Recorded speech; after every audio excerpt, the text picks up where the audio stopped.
छपरा सिवान में जहरीली शराब ने फिर से कहर बरपाया है। जी हां, बीते महीने आपको बता दें कि छपरा के मशरक में जहरीली शराब पीने से कई लोगों की मौत हो गई थी, जो कि चर्चा का विषय बना था। और एक बार फिर से जहरीली शराब पीने से लगभग 8 लोगों की मौत हुई है और कई लोगों के आंखों की रोशनी भी चली गई है।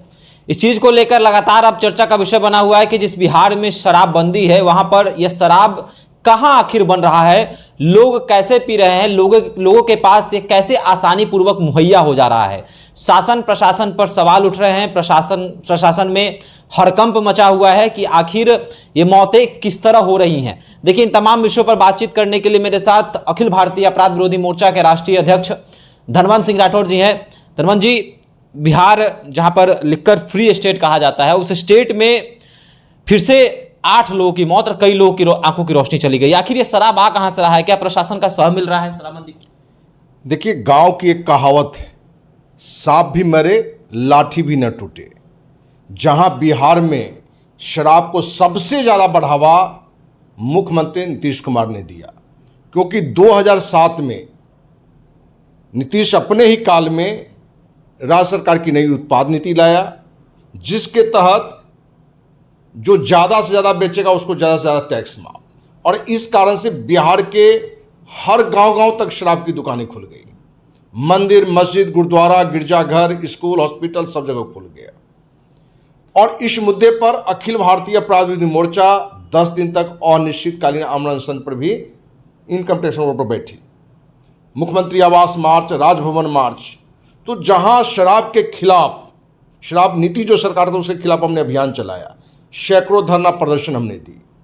और नीतीश कुमार के मन में कहीं ना कहीं कि पहले लोगों में एक आदत बढ़ाओ, और दूसरा इनको लगा कि अब भारत रत्न नोबेल पुरस्कार की ओर ध्यान जाना चाहिए, जो उनकी पार्टी मांग भी करने लगा है। और एक कड़वी सच्चाई है कि ये पूरी तरह से नीतीश की नौटंकी थी, गोरख धंधा था। और ये बात सिर्फ हम नहीं कह रहे हैं, बल्कि जब से शराबबंदी कानून है, सैकड़ों लोग जहरीली शराब पीने से अपने बिहार में मरे हैं। सैकड़ों लोग मरे हैं।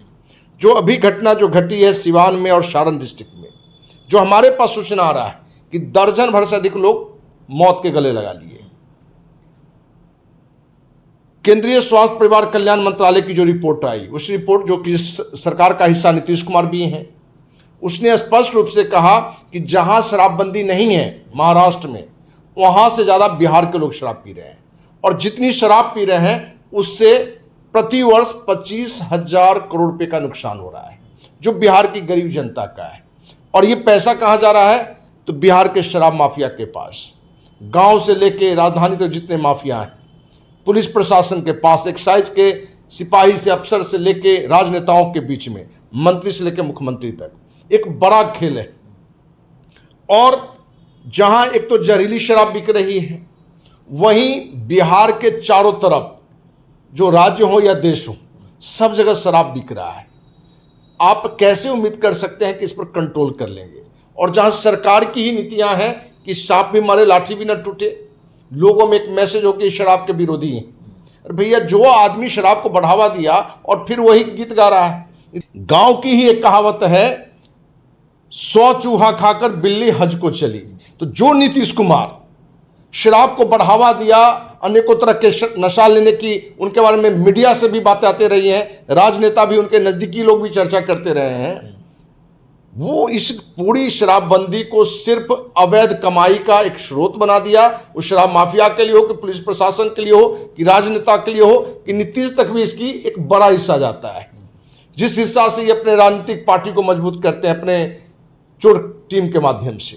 तो जो अभी सिवान और छपरा की जो घटना घटी है, ये कोई नई घटना नहीं है। और आपको जानकारी दें, कोई महीना ऐसा नहीं है कि इस अवैध शराब के, जहरीली शराब के कारण हो या जो कारण हो, लोग मर रहे हैं। जहां एक सामाजिक कार्यकर्ता होने के नाते जो हमारी जानकारी है, लीवर से ज्यादा लोग पहले से बीमार हो रहे हैं। ये बिहार के डॉक्टर आपको अच्छी तरह से बताएंगे, क्योंकि बिहार में जहां एक तो 1 रुपए की चीज 3 रुपए में बिक रहा है, 5 रुपए में बिक रहा है, 500 का चीज 2,500 में बिक रहा है, 5,000 में बिक रहा है, और जहरीली भी मिल रहा है। तो हम तो कहेंगे नीतीश कुमार को कि कुंभकर्णी नींद से टूटो। सिर्फ अपनी स्वार्थ के लिए और अपने सत्ता के लिए और अपनी सस्ती लोकप्रियता के लिए ये जो बिहार वासी को तबाह कर रहे हो, ये करना बंद करो। और अगली जो भी सरकार, जिसमें जनसुराज के प्रशांत किशोर ने कहा भी है कि यदि जनसुराज आता है तो 1 घंटा 24 घंटा जो भी बातें हो, हम जल्द से जल्द इसको खत्म करेंगे। और कहना ये हर कोई चाहता है कि लोग नशा मुक्त हो, लेकिन नशा मुक्त के नाम पर नशा मुक्त नहीं हो और पहले से ज़्यादा लोग नशा कर रहे हो, और शराब ही नहीं, अलग अलग तरह की नशीले दवाएं अपने यहाँ लोग यूज करने शुरू कर दिए हैं। तो कहीं ना कहीं भाई एक सीमित ही दुकान खोलो और टैक्स ज़्यादा रखो कि जो लोग कम पिए, क्योंकि जो भी चीज़ें घटना घट रही है, क्योंकि आप कह रहे हैं कि शराब बंद है तो भाई ये लोग मर कैसे रहे हैं, हर जगह होम डिलीवरी कैसे हो रहा है। अभी आप देखे होंगे कि विभिन्न थानों के कुछ प्रभारी को एसपी ने निलंबित भी किया है, शराब के मुद्दे पर निलंबित किया है, ट्रांसफर किया है। तो ये दर्शाता है कि बिहार में शराब का पूरा खेल चल रहा है और नीचे से लेकर ऊपर तक इसको संरक्षण दे रहे हैं। अच्छा, नीतीश कुमार हमेशा कहते हैं, उनकी पार्टी कहती है कि महिलाओं के लिए हम लोगों ने शराबबंदी की।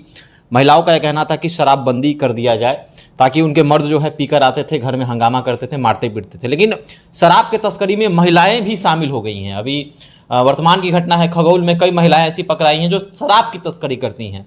कई स्कूली बच्चे जो हैं शराब की तस्करी करने में शामिल हैं। 100-200 रुपये देकर शराब की बोतलें जो है इधर उधर करवाया जाता है। इस पर क्या कुछ कहेंगे? देखिए, ये आज पकड़ा है तस्कर, शराब तस्कर महिला ग्रुप में, ऐसी बात नहीं है। बहुत सारी महिलाएं, हम तो कह रहे हैं कि बिहार में आज लाखों में महिलाएं शराब तस्कर के रूप में शामिल हो गई हैं, क्योंकि उनको पता है कि घर की आर्थिक स्थिति अच्छी नहीं है। एक शराब बोतल इधर से उधर हम कर लेते हैं तो 2-3 दिन मेरा परिवार भोजन कर सकता है। आपने बताया स्कूली बच्चे का, स्कूली बच्चे हो, कॉलेज के बच्चे हो, बहुत लोग इस कारोबार में लग गए। वो देवघर जा रहे हैं बाबा के नाम पर, वहां से 2-4 बोतल लेके आ रहा है। लोग नेपाल जा रहे हैं, वहां से लेकर आ रहा है। अब तो अयोध्या से भी लोग लेके आ रहे हैं। तो कहीं ना कहीं जो तस्करी भी बढ़ी है और बिहार में अलग अलग तरह के नशा भी लोग करने लगे हैं। गांजा का पहले से भी था, अब ये चरस, अफीम, तो ये टायर चिपकाने वाला जो सुलेशन, इन चीज़ों का भी नशा लोग कर रहा है।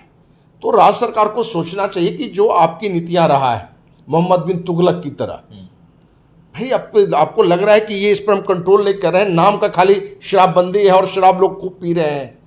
तो इससे अच्छा है कि उस कानून को हम खत्म करके सीमित दुकान खोलें, टैक्स ज़्यादा हो और जो उससे आमदनी हो बिहार के लोगों के रोजगार में हो, शिक्षा में हो, बिहार के विकास में लगाएं। क्योंकि जितना लोग पी रहा है शराबबंदी में, उससे कम लोग पिएंगे जब शराबबंदी कानून खत्म हो जाए। अच्छा, एक और प्रश्न जो है लोग पूछ रहे हैं और चर्चा का विषय बना हुआ है कि प्रशासन खुद चाहती है कि लोग शराब पिएं ताकि पैसे की उगाही हो सके, पैसे ऐंठे जा सके। जो भी व्यक्ति शराबी होते हैं, शराब पीते हैं, उनसे पैसे ऐंठे जा सके। तो क्या लग रहा है कि प्रशासन भी चाहती है कि शराब जो है लोग पीते रहें और धड़ल्ले से, और हमारी जेब गर्म होती रहे? देखिए, शराबबंदी कानून से जहां सरकार को, नीतीश को फायदा है कि मैंने अवैध कारोबार में चल रहा है या मंत्री का हो रहा है, शराब माफिया का हो रहा है। आज पुलिस की सिपाही से लेकर डीजीपी तक, वो थानेदार हो, डीएसपी हो, एसपी हो, आईजी हो, डीजीपी हो, हर कोई आज सबसे बड़ी कमाई शराब से कर रहा है। क्योंकि 25,000 करोड़ की ये शराब जो पी रहे हैं लोग, तो जा कहाँ रहा है, और अपराध भी इसके कारण बढ़ रहा है। क्योंकि पुलिस प्रशासन भी अवैध शराब के रोक पर नहीं बल्कि अवैध शराब से कमाई पर अपना एक बड़ा फोकस किए हुए है। तो जो ध्यान अपराध पर रोकना चाहिए था, तो आप देखेंगे कि नीतीश के जो ये नए काल है उसमें अपराध काफ़ी बढ़ा है। लोग कहना भी शुरू कर दिए हैं कि लालू का जंगल राज का कुछ कुछ रूप अब दिखने लगा है, नीतीश के काल में भी। और उसमें ये शराबबंदी कानून का भी एक बड़ा रोल है, क्योंकि इस शराबबंदी कानून के आड़ में राजनेता हो कि पुलिस प्रशासन हो, शराब माफिया हो, मालो माल हैं। उससे बिहार की जो स्थितियां होनी चाहिए, शांति का माहौल होना चाहिए, वो भी बिगड़ा है। और जो घटना अभी जो आपके सामने में करंट आया है कि सारण और सिवान डिस्ट्रिक्ट में हाहाकार मच चुका है, दर्जन भर से अधिक लोगों की मरने की सूचना तो मेरे पास आ चुकी है। अब देखिए कि इसमें कितने लोग मरेंगे, कितने लोगों का आंख की रोशनी भी चला गया है। ये सारे अवैध शराब का धंधा का असर है। चलिए, तो सिवान और सारण में कई लोगों की मौतें हो गई हैं, कई लोगों की आंखों की रोशनी चली गई है जहरीली शराब पीने के कारण। तो जहरीली शराब आखिर बन कहाँ रही है? क्या गाँवों में लोग शराब बना रहे हैं, शराब बेच रहे हैं? क्या प्रशासन का उनको साथ मिलता है? इन चीज़ों पर क्या प्रशासन ध्यान नहीं देती है? तमाम तरह के सवाल उत्पन्न हो रहे हैं। जिस राज्य में शराबबंदी है, उस राज्य कि मुखिया भी इस पर बोलने पर चुप रहते हैं, चुप्पी साधते हैं, कुंभकर्ण की नींद सोए रहते हैं। तो सवाल तो बनता ही है कि आखिर जिस बिहार में शराबबंदी कानून लागू है उस बिहार में आखिर मौतें क्यों हो रही हैं। तो आपको क्या लगता है, क्या बिहार में पूर्णतः शराबबंदी है? आप भी हमारे साथ साझा कर सकते हैं। धन्यवाद।